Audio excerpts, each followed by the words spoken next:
ಹರೇ ಕೃಷ್ಣ.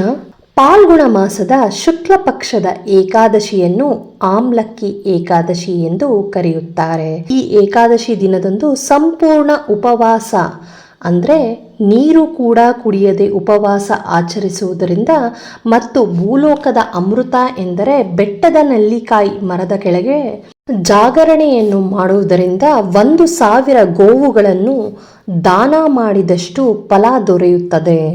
ಈ ವರ್ಷ ಆಮ್ಲಕ್ಕಿ ಏಕಾದಶಿಯನ್ನು ಫೆಬ್ರವರಿ 27ನೇ ತಾರೀಕು ಅಂದರೆ ಶುಕ್ರವಾರದ ದಿನ ಆಚರಿಸುತ್ತೇವೆ.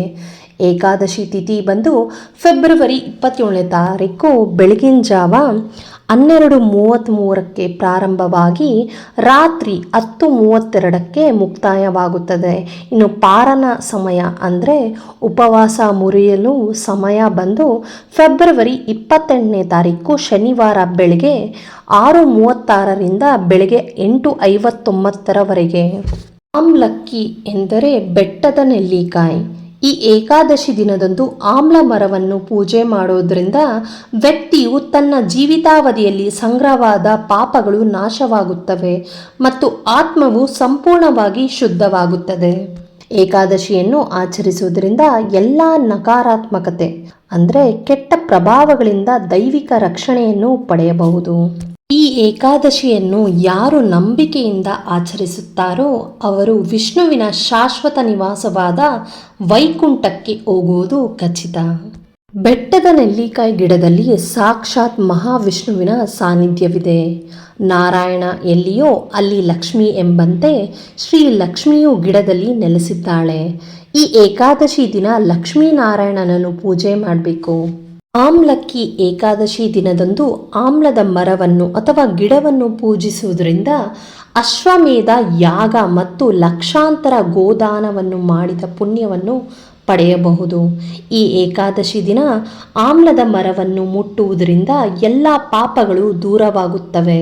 ಬೆಟ್ಟದ ನೆಲ್ಲಿಕಾಯಿಯನ್ನು ಸೇವಿಸುವುದರಿಂದ ಮುಕ್ತಿ ದೊರೆಯುತ್ತದೆ. ಇನ್ನು ಏಕಾದಶಿ ವ್ರತ ಹೇಗೆ ಮಾಡಬೇಕು ಎಂದರೆ, ಏಕಾದಶಿ ದಿನ ಬೆಳಗ್ಗೆ ಬೇಗ ಎದ್ದು ಸ್ನಾನ ಮಾಡಿ ಶುದ್ಧವಾದ ಬಟ್ಟೆಯನ್ನು ಧರಿಸಿ ಇಂದು ಆಮ್ಲಕ್ಕಿ ಏಕಾದಶಿ ವ್ರತವನ್ನು ಭಕ್ತಿಯಿಂದ ಆಚರಿಸುತ್ತೇನೆ ಎಂದು ಮನಸ್ಸಿನಲ್ಲಿ ಸಂಕಲ್ಪ ಮಾಡಿಕೊಂಡು ಮೊದಲು ಗಣಪತಿಗೆ ಪ್ರಾರ್ಥನೆ ಮಾಡಿ ಮಹಾವಿಷ್ಣುವಿಗೆ ಹಳದಿ ಹೂವು ಮತ್ತು ತುಳಸಿ ಸಮರ್ಪಣೆ ಮಾಡಬೇಕು. ನಂತರ ದೇವರಿಗೆ ತುಪ್ಪದ ದೀಪವನ್ನು ಬೆಳಗಬೇಕು. ಇನ್ನು ಏಕಾದಶಿ ದಿನ ಓಂ ನಮೋ ಭಗವತೆ ವಾಸುದೇವಾಯ ಅಥವಾ ಓಂ ನಮೋ ನಾರಾಯಣಾಯ ಅಥವಾ ಓಂ ನಾರಾಯಣಾಯ ವಿದ್ಮಹೇ ವಾಸುದೇವಾಯ ಧೀಮಹಿ ತನ್ನೋ ವಿಷ್ಣು ಪ್ರಚೋದಯಾತ್ ಅಥವಾ ವಿಷ್ಣು ಸಹಸ್ರನಾಮವನ್ನು ಪಾರಾಯಣ ಮಾಡಬೇಕು. ನಂತರ ಬೆಟ್ಟದ ನೆಲ್ಲಿಕಾಯಿ ಗಿಡಕ್ಕೆ ಅರಿಶಿನ ಕುಂಕುಮ ಹೂವನ್ನು ಅರ್ಪಿಸಿ ಪೂಜೆಯನ್ನು ಮಾಡಬೇಕಾಗತ್ತೆ.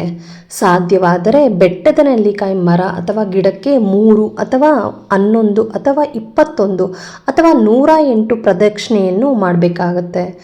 ಆಮ್ಲ ಮರ ಅಥವಾ ಗಿಡವನ್ನು ನಮಸ್ಕಾರ ಮಾಡುವಾಗ ದಾತ್ರೇ ನಮಃ ಅಂತ ಹೇಳಬೇಕು. ಇನ್ನು ಏಕಾದಶಿಗೂ ನಲ್ಲಿ ಗಿಡಕ್ಕೂ ಸಂಬಂಧಿಸಿದ ಏಕಾದಶಿ ಕಥೆ ಒಂದಿದೆ, ಎಲ್ಲರೂ ಕೇಳೋಣ. ತ್ರೇತಾಯುಗದಲ್ಲಿ ವಸಿಷ್ಠರು ಮಂದಾತ ರಾಜನಿಗೆ ಹೇಳ್ತಾರೆ, ಚಂದ್ರವಂಶದ ಶಶಬಿಂದು ಎಂಬ ರಾಜನ ವಂಶದಲ್ಲಿ ಬಂದ ಯಶೋಮಂತ ಚಿತ್ರಸೇನ ಎಂಬ ರಾಜನು ವೈದೇಶ ಎಂಬ ರಾಜ್ಯವನ್ನು ಆಳ್ತಿರ್ತಾನೆ. ಇವನು ವಿಷ್ಣು ಭಕ್ತನಾಗಿದ್ದು ಏಕಾದಶಿ ವ್ರತ ನಿಷ್ಠೆಯಿಂದ ಆಚರಿಸುತ್ತಿದ್ದನು. ಇಷ್ಟೇ ಅಲ್ಲದೆ ಪ್ರಜೆಗಳು ಈ ವ್ರತವನ್ನು ಆಚರಿಸಲು ವ್ಯವಸ್ಥೆ ಮಾಡ್ತಿರ್ತಾನೆ. ನ್ಯಾಯ ನೀತಿ ಧರ್ಮದಿಂದ ಆಳುತ್ತಿದ್ದ ಇವನ ರಾಜ್ಯ ಸುಖ ಸಮೃದ್ಧಿಯಿಂದ ಕೂಡಿದ್ದು ಪ್ರಜೆಗಳು ನಿರಾತಂಕವಾಗಿರ್ತಾರೆ. ಒಮ್ಮೆ ಚಿತ್ರಸೇನ ರಾಜನು ಬೇಟೆ ಆಡಲು ಕಾಡಿಗೆ ಹೋಗ್ತಾನೆ. ಆದಿ ತಪ್ಪಿ ಕಾಡಿನ ಮಧ್ಯದಲ್ಲಿ ಸಿಕ್ಕಿಕೊಂಡನು. ಚಿತ್ರಸೇನ ರಾಜನನ್ನು ಗುರುತು ಹಿಡಿದ ಕಾಡಿನ ರಾಕ್ಷಸರು ಅವನನ್ನು ಬಂಧಿಸಿ ಹೊಡೆದು ಬಡಿದಾಗ ರಾಜ ಎಚ್ಚರ ತಪ್ಪಿ ಬೀಳ್ತಾನೆ. ಈ ಮೊದಲೇ ರಾಕ್ಷಸರು ಕಾಡಿನಲ್ಲಿದ್ದ ಋಷಿಗಳಿಗೆ ಕಾಟ ಕೊಡ್ತಿರ್ತಾರೆ. ಋಷಿಗಳು ರಾಜನಲ್ಲಿ ರಕ್ಷಣೆಗಾಗಿ ಕೇಳಿದಾಗ ಚಿತ್ರಸೇನ ಅವರ ಮೇಲೆ ಯುದ್ಧ ಮಾಡಿ ಅವರನ್ನೆಲ್ಲ ಓಡಿಸಿ ಋಷಿಗಳಿಗೆ ರಕ್ಷಣೆ ಒದಗಿಸಿರುತ್ತಾರೆ.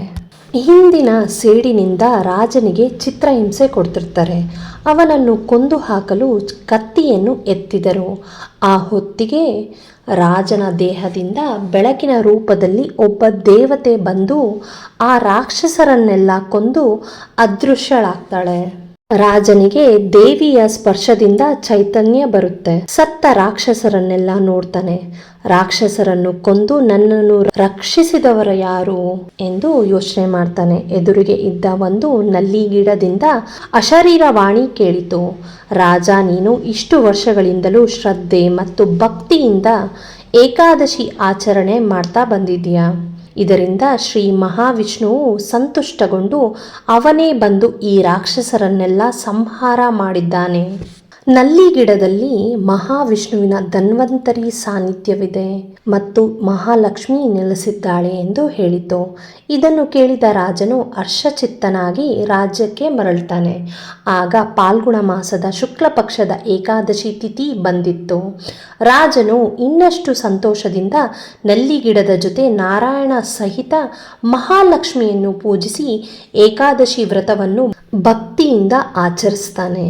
ಏಕಾದಶಿ ರಾತ್ರಿ ತನ್ನ ಕುಟುಂಬ ಮತ್ತು ಆಸ್ಥಾನದ ಬಳಗದೊಂದಿಗೆ ಉದ್ಯಾನವನದಲ್ಲಿ ನೆಲ್ಲಿ ಗಿಡದ ಮುಂದೆ ವಿಷ್ಣುವಿನ ಸ್ಮರಣೆ, ಭಜನೆ, ಸತ್ಸಂಗ ಮಾಡ್ತಾ ಜಾಗರಣೆ ಮಾಡ್ತಾನೆ. ಕಾಲಾನಂತರ ವೈಕುಂಠ ಸಾನ್ನಿಧ್ಯವನ್ನು ಹೊಂದುತ್ತಾನೆ. ಜಾಗರಣೆ ಮಾಡಿದ ರಾತ್ರಿ ಒಬ್ಬ ಬೇಟೆಗಾರ ಬೇಟೆ ಮುಗಿಸಿ ಕಾಡಿನಿಂದ ವಾಪಸ್ ಬರ್ತಿರ್ತಾನೆ. ಅರಮನೆ ಉದ್ಯಾನವನದಲ್ಲಿ ರಾಜ ಪರಿವಾರ ಮಾಡುತ್ತಿದ್ದ ಏಕಾದಶಿ ವ್ರತ ಜಾಗರಣೆಯನ್ನು ಕುಳಿತು ನೋಡಿದ್ದರಿಂದ ಅವನ ಮನಸ್ಸು ಪರಿವರ್ತನೆಯಾಗಿ ಬೇಟೆಯನ್ನು ನಿಲ್ಲಿಸಿದ್ದನು ಮತ್ತು ಏಕಾದಶಿ ವ್ರತಾಚರಣೆ ಮಾಡ್ತಾ ಬರ್ತಾನೆ. ಕಾಲಕ್ರಮೇಣ ಮರಣ ಹೊಂದಿ ವೈಕುಂಠವನ್ನು ಸೇರ್ತಾನೆ.